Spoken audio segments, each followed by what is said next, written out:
What's up, guys? Your old pal John G. Stamos, the Renaissance Garden Guy, here in my Hardiness Zone 5B6A garden on April 21st, a seasonable day in April, about 58 degrees Fahrenheit, something like that. Not horrible. Talking to you today about one of my favorite plants of all time, Dicentrus spectabilis alba, white old-fashioned bleeding hearts. They're a white mutation of the original pink old-fashioned bleeding heart. Fabulous plant.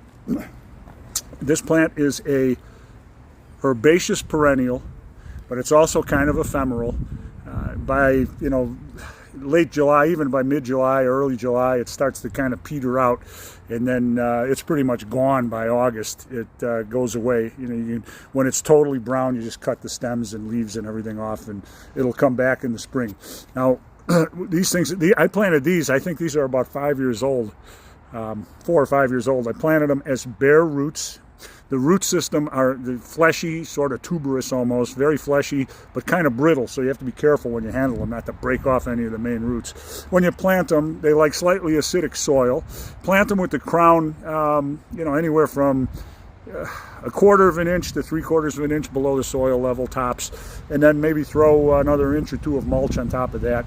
And keep them watered and they're good to go. They'll come up. You'll see red shoots come out of the ground, and they're really, really cool. Fabulous plants. Look at these white little dangling flowers. Now these guys, it's early. When they're full grown, they get to be 3-4 feet high by 3 or 4 feet wide. They just get massive. And they also are very, very aggressive self-sowers. So if I'm not careful, I'm going to have bleeding heart babies all over the place. So you can see them up here amidst these Virginia bluebells.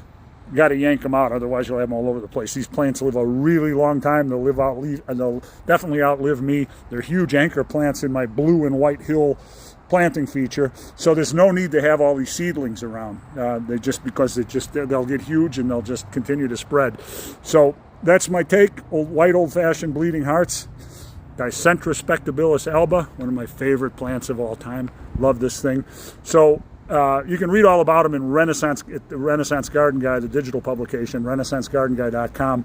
Wrote about them in 5 awesome perennials you can plant right now, because you can plant these in the cold. I planted mine and still in winter. So make sure to subscribe at the Renaissance Garden Guy, the digital publication, renaissancegardenguy.com. Click subscribe here. Look at those things. Aren't they gorgeous? Click subscribe here, and we'll catch you guys later. It's your old pal, John G. Stamos, the Renaissance Garden Guy, signing off.